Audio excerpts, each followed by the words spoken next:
우에다 일본은행 총재가 병가를 낸 가운데 기준금리 결정회의가 열렸습니다.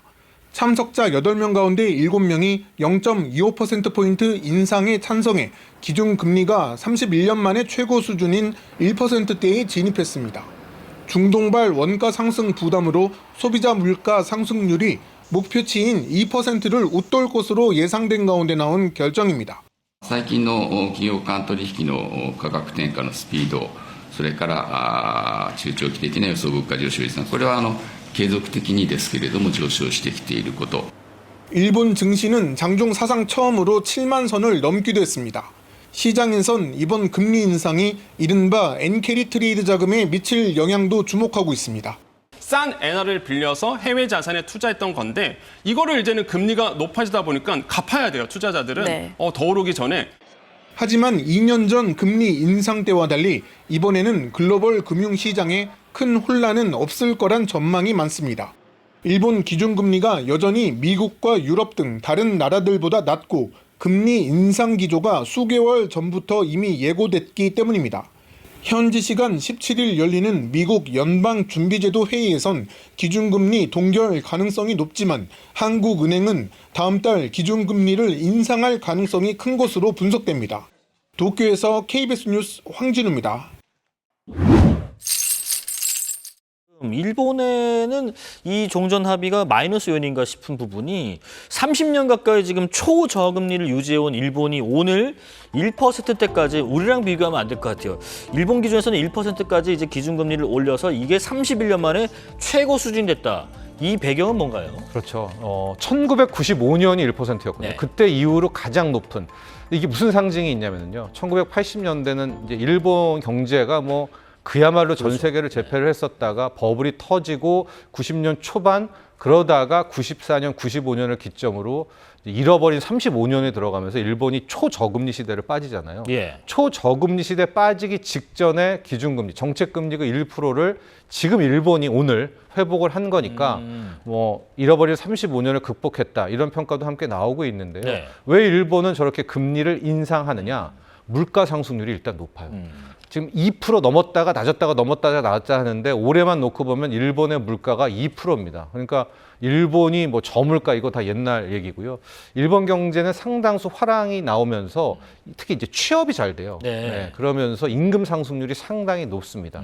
그런데 여기에 지금 일본도 우리와 마찬가지로 석유 한 방울이 안 나잖아요. 유가가 높게 되면서 오히려 이 물가를 더 자극을 하고 우리도 원화 약세 때문에 고민이 많지만 엔화는 엄청난 약세입니다. 지금 달러 엔이 160엔까지 떨어지는 엔화 약세가 나오니까 이 모든 것들을 종합해서 일본 중앙은행은 그동안 계속해서 금리 올릴 거야, 금리 올릴 거야라는 것을 시장에 널리 알렸고요. 네. 오늘 예상대로 금리를 올렸다 이렇게 보시면 되겠습니다. 우리가 왜 지금 일본 금리 얘기를 좀 하냐면 우리랑 영향이 있을 수 있는 부분이 한두 가지 있어서인데 일단 첫 번째가 그동안 그 세계 투자자들이 금리가 좀 싼 엔화를 좀 빌려서 미국이나 한국 주식에 좀 투자를 했었는데 엔화 좀 이렇게 비싸지면은 우리 증시도 외국인 자금이 좀 빠져나갈 가능성이 있는 거예요. 네, 그게 이제 소위 말한 엔 캐리 트레이드.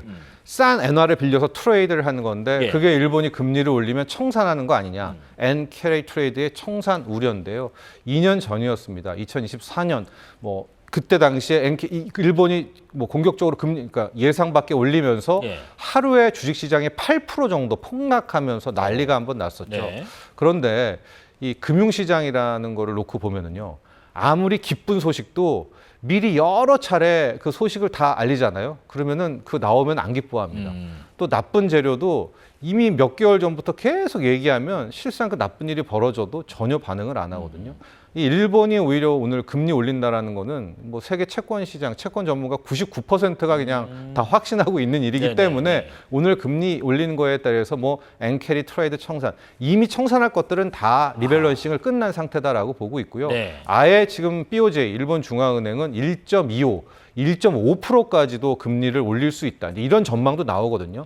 그러니까 이 엔캐리 트레이드의 청산 부분에 대한 우려는 솔직히 그 전에 다 이제 이 커버를 했다라고 보시면 될 것 같습니다. 일본이 금리를 이렇게 올리고 또 미국도 높은 금리를 유지하면은 우리 입장에서는 한국은행이 금리를 좀 너무 빨리 내리기 좀 어려워질 텐데 그 금리 차가 생기면 또 우려할 부분도 있지 않겠습니까? 네, 이제 이 점이 좀 더 중요할 것 예. 같은데요. 그제랑 어제랑 오늘요 외국인 투자자들이 느닷없이 우리 코스닥은 빼고요. 코스피를 지금 5조 원 넘게 순매수를 하고 있거든요. 아니 올해만 한 130조 넘게 팔던 외국인이 갑자기 사들이네. 그제부터 왜 이랬을까라고 생각해 놓고 본다면 아마도 외국인 투자자들은 지금 우리 환율 높다 얘기를 많이 하지 않았습니까? 네. 여기가 환율의 고점이고 원화 강세를 어느 정도 예견하고 있는 것 같습니다. 왜냐하면 지금 우리 7월 16일 날 한국은행 금통위가 있는데 조심스럽기는 하지만 일단 0.25%포인트 금리 인상을 신현성 총재가 일단 단행할 것 같기도 하고요. 조금 더 급진적으로 보는 쪽에서는 어쩌면 우리가 이제 내일 모레 네. 미국의 FOMC를 봐야 되겠지만은 연준의 반응에 따라서 빅스텝이라고 하죠. 0.5%포인트를 한 방에 금리를 올려가지고 우리 기준금리가 순간 3%가 될 수 있다. 이런 소수설도 나오고 있거든요. 이런 것들을 종합해 보고 또 엔화 역시도 이제 160엔, 달러엔 오늘 일단 전혀 변동은 없었지만 이 정도가 엔화 약세의 끝이라면 엔화 강세, 지금 위안화는 상당 부분 강세가 됐거든요.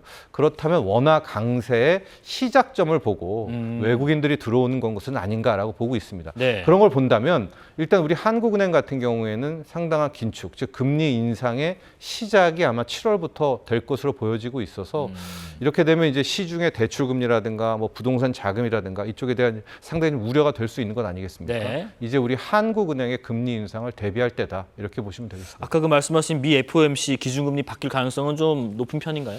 근데 저는 또 케빈 워시 신임 연준 의장의 예. 첫 번째 주재하는 회의이기도 하고 트럼프 대통령과 워시 의장의 또 교감도 있지 않습니까? 그래서 뭐 당장 6월 FOMC 회의에서 내가 금리 올릴 거야 막 긴축 완전 매파는 아닐 것 같습니다. 이제 동결의 차원이지 않을까라고 보고는 있는데요. 그래도 돌다리는 이제 두드려 가야 되니까 목요일 새벽에 그 결과를 알 수 있거든요. 워시 의장의 첫 번째 FOMC 그리고 끝나고 나서 이번에는 6월이기 때문에 이제 이 기자회견도 해야 되고 네. 원래 369 여기 12에는 점도표를 찍거든요. 석 달마다. 근데 워시 의장은 또 자기는 점도표를 왜 찍냐. 이제 그런 또 주의자란 말입니다. 실제로 이번에 연준이 점도표를 발표하는지 여러 가지 좀 확인할 부분이 있습니다. 저는 그래도 미국이 금리 인상에 나설, 특히 트럼프 대통령이 아직 선거도 뭐 안 치렀고 이 상황에서 쉽게 긴축으로 가지는 않을 것이다. 저는 그런 쪽으로 보고 있기는 한데요. 네. 그래도 6월 FOMC 상황도 지켜보시죠. 워시의 첫 결정입니다. 자, 우리 금리도 금리지만 미국 금리도 상당한 영향을 미칠 텐데 이번 주에 미국 연준의 기준금리 발표가 예정이 돼 있고 이번 주에 굵직한 이슈들이 참 많은 것 같아요. 네, 그렇습니다. 이번 주 이제는 경제 일정을 좀 보셔야 되겠는데요. 일단 먼저 6월 15일 월요일 같은 경우에는 G7 정상회의가 열립니다. 이재명 대통령도 참석을 하고요. 여기에 AI 규제 이슈가 좀 나올 것으로 보고 있고요. 이제 6월 16일 화요일 같은 경우에는 일본은행의 금리 결정을 앞두고 있습니다. 1%로 아마 금리가 오를 것 같다. 이런 시장에서 목소리가 나오고 있는데 여기서 주목해야 되는 것이 바로 이 달러 약세가 만약에 일어난다 그러면 금리가 오른다 그러면 달러 약세가 일어나게 되는 거죠. 왜냐하면 엔화 가치가 오르니까요. 또 하나의 반대층 측면이 있는데 엔캐리 트레이드의 청산 문제가 일어날 수도 있다는 얘기가 나옵니다. 왜냐하면은 엔캐리 트레이드라는 거는 싼 엔화를 빌려서 해외 자산에 투자했던 건데 이거를 이제는 금리가 높아지다 보니까 갚아야 돼요. 투자자들은 네. 더 오르기 전에. 그러다 보니까 미국 시장에서 돈을 빼서 이제는 엔화를 갚게 되는 현상이거든요. 그렇게 된다 그러면 나스닥이 일단 충격을 받고 이게 고스란히 한국 시장에도 영향을 주게 됩니다. 다만 이런 엔캐리 트레이드 청산 문제는 우리가 예상치 못했던 갑작스러운 엔화의 가치 상승 이런 것 때문에 일어나다 보니까 이번에는 좀 제한적일 수 있다라는 이제는 분위기가 느껴지고요. 6월 17일 수요일 같은 경우에는 말씀 주신 것처럼 FOMC에서 결국에는 이제 기준금리가 결정이 되는데요. 한국 시간으로 18일 새벽 3시에 결과가 나오니까요. KBS 뉴스 통해서 잘 확인해 보시면 되겠습니다. 네, 미국 금리는 이제 우리 시각으로는 목요일 새벽이 되는 걸 텐데 그래서 이제 목요일 우리 증시도 좀 관심일 것 같고 일단은 동결의 무게를 두는 것 같던데 시장에서는 또 어떤 점들을 주목해서 봐야 될까요? 일단 점도표를 확인을 하셔야 되겠습니다. 3월 점도표에는 사실 한 번 금리 인하 이런 얘기가 있었는데 아마 이번에는 좀 없어질 거다 이렇게 보고 있고요. 두 번째로는 인플레이션 진단인데요. 일단 인플레이션이 이제 크게 오르고 있습니다. 개인 소비 지출, PCE 지수도 크게 오르고 있는 상황이다 보니까 아마 물가 지표에 대한 목소리, 그다음에 세 번째는 워시 의장의 기자회견입니다. 과연 이 사람이 매파인지 비둘기파인지 확인할 수 있는 시간이 될 거다. 이렇게 시장에서는 내다보고 있습니다. 네, 캐비넛 씨가 앞으로의 방향성에 대해서 어떤 언급을 할지를 잘 지켜봐야겠다는 그런 말씀이셨습니다. 자, 오늘 말씀은 여기까지 듣겠습니다. 감사합니다. 네, 감사합니다.